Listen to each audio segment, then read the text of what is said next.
End gold buyers మీ కష్టాల్లో నమ్మకమైన మీ ఆత్మీయ నేస్తం. Welcome to my show. Ravi గారు నమస్తే అండి. నమస్తే నమస్తే. నేనింతే సినిమా సార్ క్లైమాక్స్ రవితేజ గారి డైలాగ్ ఉంటుంది, బాక్స్లన్నీ వెళ్ళిపోయినారా సినిమా హిట్ కొట్టేస్తాం అది ఇది చెప్పంటే, సినిమా పోయిందనుకో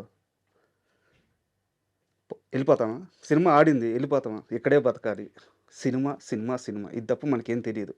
ఇది పూరి జగన్నాథ్ గారు రాసిన డైలాగ్. మీ జీవితాన్ని చూస్తే 100% పర్ఫెక్ట్గా యాప్ట్ అవుద్ది అనిపిస్తుంది. Thank you. ఎందుకంటే సరే ఎక్కువ మాట్లాడేస్తున్నాను. లేదు. ఎప్పుడో వాంటెడ్ ఒక సినిమా తీసి, అంటే అంతకుముందు మీరు రచయితగా హిట్లు కొట్టున్నారు, కానీ ఇండస్ట్రీలో మీకు సక్సెస్ రేట్ గురించి తెలుసు. అలాంటి మనిషి మళ్ళీ బౌన్స్ బ్యాక్ అవ్వాలంటే, మళ్ళీ పక్క రోజు హ్యాంగర్ కొన్న షర్ట్ వేసుకొని నలుగురిలోకి వెళ్ళాలంటే, సినిమా మీద ప్రేమ తెప్పించి ఆ మనిషిని ఇంకా ఏది ఆపలేదన్నమాట. మిమ్మల్ని చూసినప్పుడు అది చాలా గర్వంగా అనిపిస్తూ ఉంటుంది. థ్యాంక్ యూ సరే, థ్యాంక్ యూ సో మచ్. మేము కాపులం వెబ్ సిరీస్ అంటే ఈ మధ్యకాలంలో ప్యాన్ ఇండియా అంటున్నారు, ఎలివేషన్స్ అంటున్నారు, భారీ బడ్జెట్లు అంటున్నారు. ఒక రూట్ లెవెల్లో మన గ్రామాల్లో మన ఇంట్లో అమ్మ నాన్నతో కలిసి చూడదగ్గ, భార్య బిడ్డలతో కలిసి చూడదగ్గ ఒక వెబ్ సిరీస్ వచ్చి చాలా రోజులు అయిపోయింది సార్. ఈవెన్ ఓటీటీలో కూడా అలాంటి ఒక మంచి అంటే వెబ్ సిరీస్ నాకు చాలా బాగా నచ్చింది. బట్ కొన్ని కంప్లైంట్స్ ఉన్నాయి, అవి కూడా చెప్తాను. బట్ ఓవరాల్గా నాకు చాలా బాగా నచ్చింది. సో ఆ ప్రయత్నానికి ముందుగా మీకు థ్యాంక్ యూ చెప్తున్నాను. Thank you so much. And మేము కాపుల విషయానికి వస్తే, నాకు ఇంకోటి బాగా నచ్చిన అంశం ఏంటంటే రవి గారి క్యారెక్టరైజేషను. అండ్ రవి గారికి అలాంటి ఒక రోల్ రావడం అది ఎంత ఆనందంగా ఉందంటే, గత 9-10 సంవత్సరాలుగా ప్రతి వారం ఆయన ఒక వీడియో చేస్తూనే ఉన్నారు. సక్సెస్ గురించి ఆలోచించట్లేదు, కష్టం గురించి ఆలోచించట్లేదు, రెవెన్యూ గురించి ఆలోచించట్లేదు, సంపాదన గురించి ఆలోచించట్లేదు. 10 ఏళ్ళుగా ఆ మనిషి ఒకటి నమ్మి ప్రయత్నిస్తూనే ఉన్నారు. ఇంత పెద్ద బ్రేక్ ఇప్పుడు దాకా రాలేదు ఆయనకి. సో రవితేజ రవితేజ గారు ఎంత మంచోడు అంటానండి, ఎమోషనల్ పర్సన్. ఉమ్, ఈ సిరీస్ హిట్ అయ్యి ఇలాంటి క్యారెక్టర్లు 10 వచ్చి అతను బాగా పేరు రావాలని నేను కోరుకుంటున్నాను. సరే. అంటే సిరీస్లో అందరూ అండి, నాగబాబు గారు సరే ఉమ్, స్టాండర్డ్గా నిలిచిపోయాడు, ఆయన లెజెండరీ స్టాటస్కి వచ్చేసాడు. గెటప్ సీను ఓకే, ఆయన చాలా ఆలోచిస్తారు. ఫుల్ స్పీడ్లో ఉన్నాడు. ఉమ్, రీతూ చౌదరి అమ్మాయి అవును. బిగ్ బాస్లో నుంచే సక్సెస్ అయిపోయింది. కిరీటి దామరాజు కూడా బాగా సక్సెస్ అయిపోయాడు. ఉమ్, మిగతా వాళ్ళు ఎవరున్నారు, చరణ్ లక్కరాజు, వాళ్ళందరూ యంగ్స్టర్స్. ఇంకా టైం ఉంది, యంగ్ పీపుల్. అవును. ఇంటికి వెళ్ళి అమ్మన్నం పెడితే తినేసి పడుకునేంత వయసు వాళ్ళే. ఉమ్, కానీ రవితేజ అలా కాదు, పెళ్ళై పిల్లాడు, సరే. సంసారం. తిరుపతి నుంచి వచ్చి ఇక్కడ పెట్టి కూర్చున్నాడు కదా, 10 ఏళ్ల నుంచి పోరాడుతున్నాడు కదా. ఉమ్, షూటింగ్లకి వెళ్తాడు, వస్తాడు. తనకి ఎక్కువ డబ్బులు అడిగితే తీసేస్తారేమో అని భయం, ఉమ్, తక్కువ డబ్బులు అడిగితే ఇల్లు గడవదని టెన్షను, ఇది కాక పాపులారిటీ వస్తుంది కానీ ఛాన్సులు రావట్లేదు అనే కన్ఫ్యూజను, పక్క ఇంట్లో సమస్యలు, ఇవన్నీ ఉంటాయి, అందరికీ ఉంటాయి, రవితేజకే కాదు. సరే. అయినా సరే అతను పొద్దున్నేనండి, అసలు షూటింగ్ అంటే 7 షూటింగ్కి 6:45 ఉంటాడండి. ఉమ్, మేకప్ వేసుకుని రెడీగా ఉంటాడు. భలే యాక్టర్, ఎనర్జీ యాక్టర్, ఒక లౌడ్ యాక్టర్. నేను తనతో ఈసారి సటిల్ పర్ఫార్మెన్స్ చేద్దాం అన్నది నాకు. సరే. తను లౌడ్ యాక్టర్ కావాలి, ఆ క్యారెక్టర్ కామెడీ కదా, తను మ్మ్. పైగా సొటారీగా యూట్యూబ్ ఫేమస్ అయిపోయాడు. సరే. అతనికి బాగా జరగాలి సార్ లైఫ్, నిజంగా. అండ్ నాకు బాగా అద్భుతంగా అనిపించింది ఏంటంటే, ఏదో ఓకే కథ వాళ్ళది కాబట్టి, కోర్ పాయింట్ వాళ్ళది కాబట్టి పెట్టుకున్నాం అన్నట్టు పెట్టుకోలేదు మీరు. ఎక్కడ ఆ క్యారెక్టర్ని డైల్యూట్ చేయలేదు. నాకు ఎక్కడ అద్భుతంగా అనిపించిందంటే, నాగబాబు క్యారెక్టర్ అలాగే ఉంచేసి, ఆయన నాకు కోడే కావాలంటున్నప్పుడు మహా అయితే ఏం చేస్తారు సార్, ఉద్యోగం చేస్తారు, నేను మన ఊర్లో పిల్లల గురించి మాట్లాడుతున్నాను అంటే, ఒక రకంగా నాగబాబు గారి క్యారెక్టర్ని డామినేట్ చేస్తూ ఉండే సీన్ ఎదిరించారు.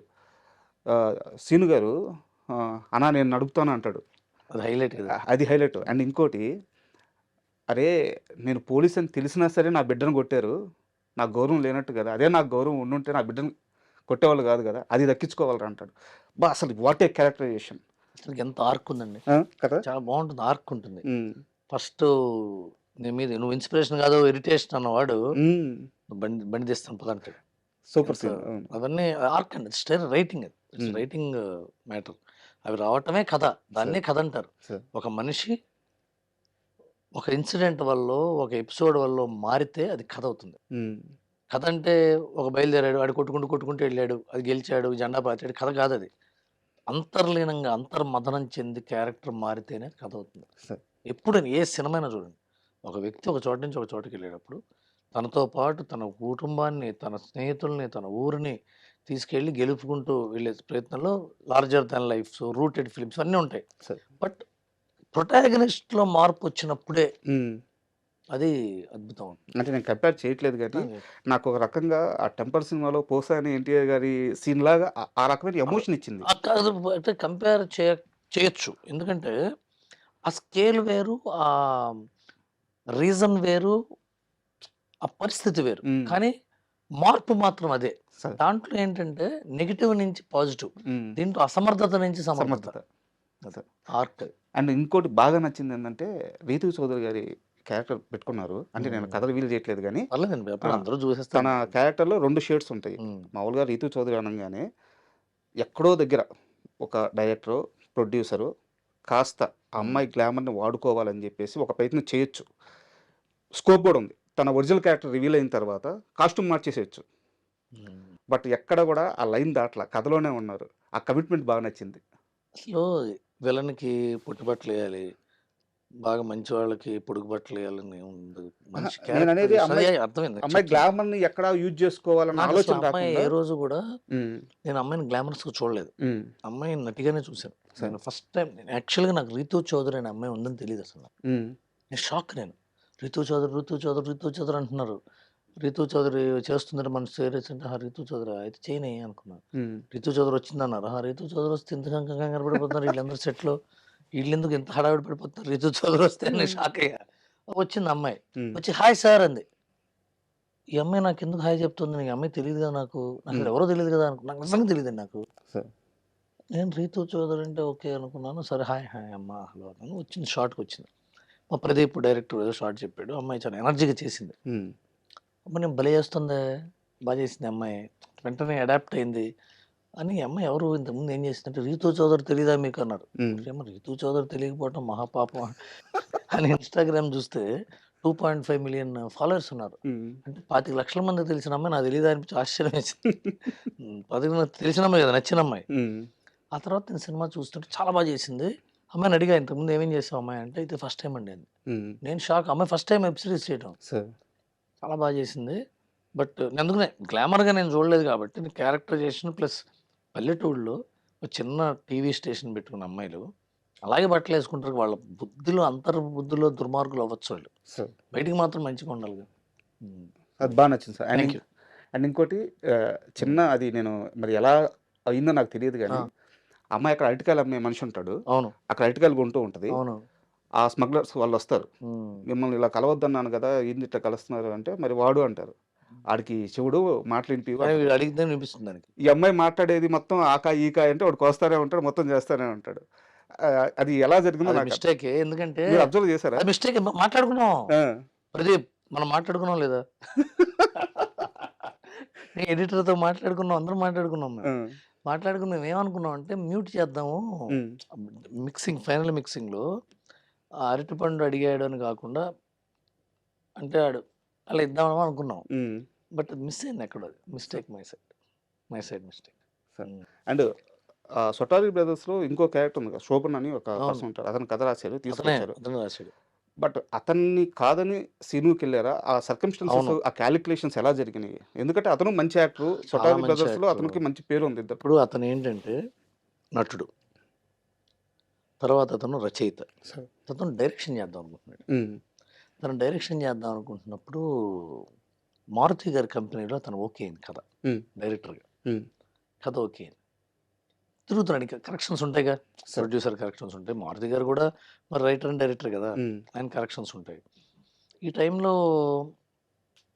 మా గెటప్ సీన్ కాస్టింగ్ అప్పుడు నేను అనురాధ గారిని అడిగా.